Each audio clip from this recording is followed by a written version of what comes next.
Hello. I hope everybody is having a nice Sunday evening. It's a little, probably 65 degrees here and rainy. Although right now it's not raining. I just came out from the gym. It obviously rained while I was inside, but there's kind of a lull in the thunderstorm activity right now. It actually feels quite nice. Nothing like that sweet German breeze.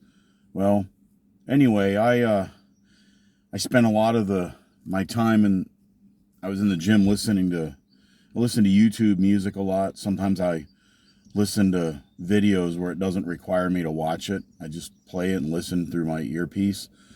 Um, for some reason, the algorithms of YouTube keep putting these videos where people walk around with a microphone and a camera, and they interview. Typically, it's younger people, but sometimes it's people of all ages. They tend to focus on college age kids. And I know it's a small representative sample, but some of these are done at universities that are held in pretty high esteem. And it's pretty frightening when somebody will be a college junior or a college senior and they can't identify 5 foreign countries besides the United States. And of course, I am talking about kids in the United States. I don't know if kids in Europe are that ignorant. And I say ignorant, not stupid. Stupidity cannot be cured. Ignorance can. But nevertheless, these people, they ask questions on a microphone and they ask things like how many stars are there in the American flag? How many quarters are in a dollar? How many dimes are in a dollar? How many continents are there? How many senators are there in the United States Senate? How many people are there in Congress? What are the 3 branches of government? And most people cannot answer these questions. Okay, so you don't expect everybody to, you know, have a 100% knowledge of political science, but this is just basic stuff. Who fought in the Civil War? Um, you know, what year was the United States founded? And that is a trick question because there are 3 or 4 different years depending upon whether you mean the Declaration of Independence, the Articles of Confederation, the ratification of the Constitution, etc.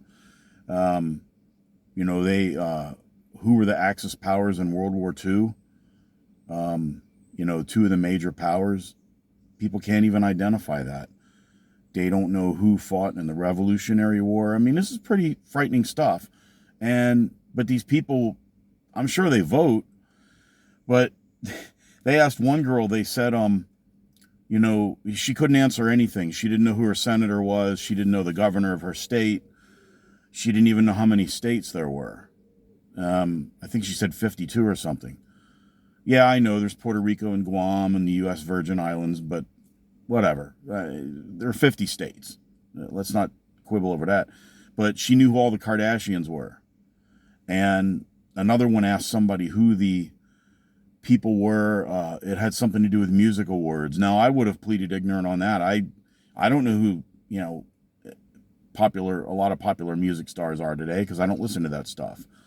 But I'm talking about stuff that's general knowledge to be a good citizen. And people had no clue about that.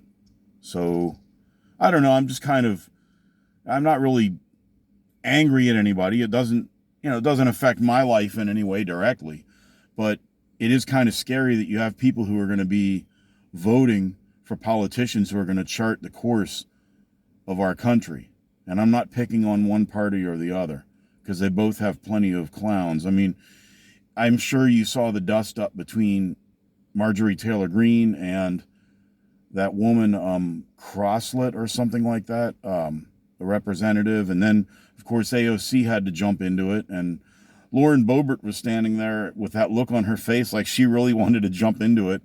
You were expecting to see Jerry Springer jump out, and the crowd going, Jerry, Jerry. So, sometimes we're not led by the best and brightest. But nevertheless, I just wanted to sound off on that. Take it for what it is. It's the end of the weekend. I have noticed that I've been getting a heck of a lot of comments, some good, some kind of not so good, but that's okay. You know, interact with the video. I try, honestly, to read all the comments and, go through them. But if I don't answer one, maybe I wasn't aware of it. What sometimes happens is YouTube will have a little bell up there and it'll have the red icon on it, and you click on it and it will show you notifications, but it doesn't show all of them. So then if I go back on the video in question on my, I guess they call it your studio, your creator page, and you click on it and you scroll down manually, you'll see people who commented and you never got a notification of it.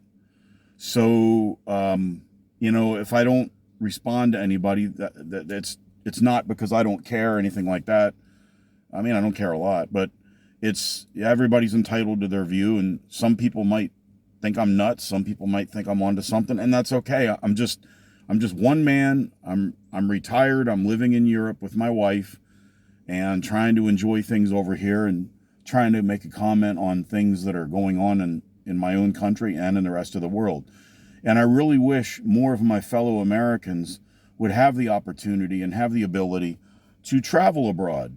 I know right now the economy's tight and things like that. We wouldn't be over here if it weren't for my wife's job. But, you do get a different perspective, and you'll realize one of my German friends who comments recently, and sometimes I'll hold my feet to the fire if I say something, and that's fine. He said that, Americans, might use a different metric of what it means to be free. And some people might read that and say, well, I'm an American, we're the best. Well, you know what? He's got a point. There are certain things that Americans might hold in high esteem that Germans don't, or Italians don't, and vice versa. One of my German neighbors, who's unfortunately she moved out, but she used to be married to an American soldier, and she did live in the United States for a while. But she said in Germany, I was talking to her about how great it is driving on the Autobahn.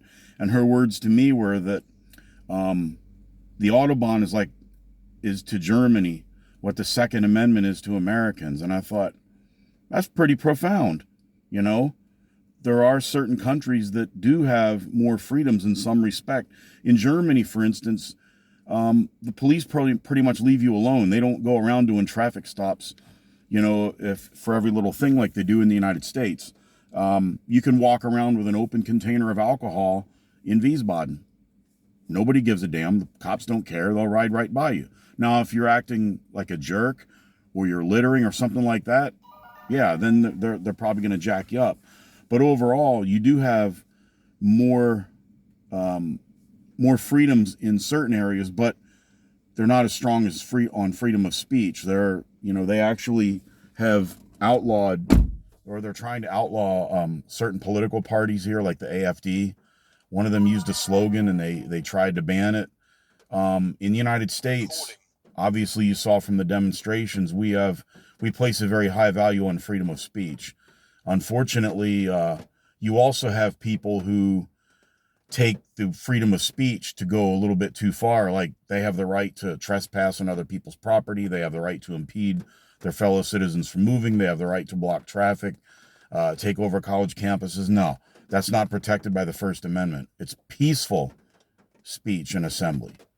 Now, you can, hold up signs critical of the government. You have a pretty wide latitude as long as you're not like harassing somebody. You can't stand outside a private residence with a bullhorn at 4 a.m. But you could go in front of City Hall and hold a sign all day long. And as long as you're peaceful and not disturbing anybody, the police will actually protect your right to do it. You can't always do that in other countries. You have the freedom to say some very hateful things in the United States. Now, you're not free from the repercussions thereof. Obviously, we have the right to keep and bear arms. A lot of people don't like that, but it's part of our culture. We have about 100 million citizens who own 400 million guns, and they're not going away. So that's kind of a no starter. You have politicians who talk about it, and ironically, they're the biggest salesmen for the salespeople for the firearms industry. Would I like to see some of the things from Germany implemented in the United States? Yeah, maybe some of the traffic laws, some of it makes more sense. Would I like to see American gun laws in Germany? I don't know. I have mixed feelings about that. I'm not a German. That's up to the Germans to decide. That's up to their political process.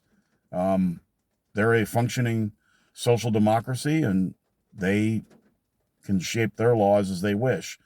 Uh, I think that it's a lot easier to have a nation where you never had guns in the first place, or very few of them. Yes, it's easier to make laws. In the United States, we already have a severe abundance of them. And the vast majority of people who own firearms are completely law abiding and very jealous of guarding their Second Amendment rights. They don't want to lose it. So they do go out of their way to obey the law. We have a bad criminal problem and some issues with our justice system, but people say we have too much freedom. No, you can really never have too much freedom. You can have a situation where you don't have enough responsibility, but you can't, as far as I'm concerned, it's really hard to say that you have too much freedom. But yeah, to my German friend, it does mean something different. You look at Singapore, very low crime, super capitalist. Generally, you have a lot of economic freedom, and it's a very orderly society, but they're a little repressive when it comes to civil rights. You know, their punishments are very severe. You remember that kid got caned after committing vandalism? Um, you go somewhere like Uruguay. I had a phone conversation with somebody in Uruguay, and the guy said basically the government is incompetent, but they leave you alone. You pretty much can, live your life as you see fit, and they don't bother you. Some people really like the Philippines and Thailand, and they like that style of life over there. Um, some people really like the modern, I guess you could call it, very libertine cities like Amsterdam. Now, I was there with my wife in April, about a month ago, and I didn't care for it all that much. It was okay. I'm glad to have visited there, but the smell of marijuana everywhere was kind of off-putting. And I just thought the city was slightly dirty, but that's just me. It wasn't any dirtier than an American city, but it was dirtier than most German cities, and certainly dirtier than Austria. But anyway, that's enough Sunday night rambling. Again, with the comments, I appreciate it. I do look at all of them. I just sometimes don't get a notification that they pop up. But I'm just one guy. I'm nobody special. There's 300 million more just like me in the United States, and probably several thousand of us over here in Europe right now. But hey, the Germans got their EU parliamentary elections coming up. I believe it's on the 9th of June. And, I see the political signs everywhere, and I'm sure the Germans have their contentious debates and they've got their different factions, and I don't have a dog in that fight. I'm just a guest in this beautiful country and trying to enjoy myself while I'm here until my wife gets called back home by Uncle Sam and we go back stateside. But I'm very happy that I've so far in my life, I've been to about 25 different foreign countries on 3 different continents. So I feel blessed to have been able to do that. So there's many more places I want to see before I kick the bucket. But my wife has a little over 2 years left of civil service, and then she retires for the second time. And then we will probably do a heck of a lot of traveling. Next month we're going to be taking a tour of the Balkan states. I'm sorry, Baltic states. We've already been to the Balkans. That was last year when we went to Croatia and Bosnia-Herzegovina, and we went to Montenegro. But in June, we're scheduled to go to Sweden, Norway, Finland, Denmark, where we've already been before, and Lithuania, Estonia, Latvia, and Finland. So that's going to add to our repertoire. And, these are very interesting experiences that I never thought I would ever get to see these places in my life. So I'm blessed for having to do that. So anyway, I'm going to sign off. I've ran on enough. So that's my video for tonight. Love it or hate it, take it or leave it. I just hope everybody has a nice Sunday night and that you have a prosperous week at work. next week, wherever you are.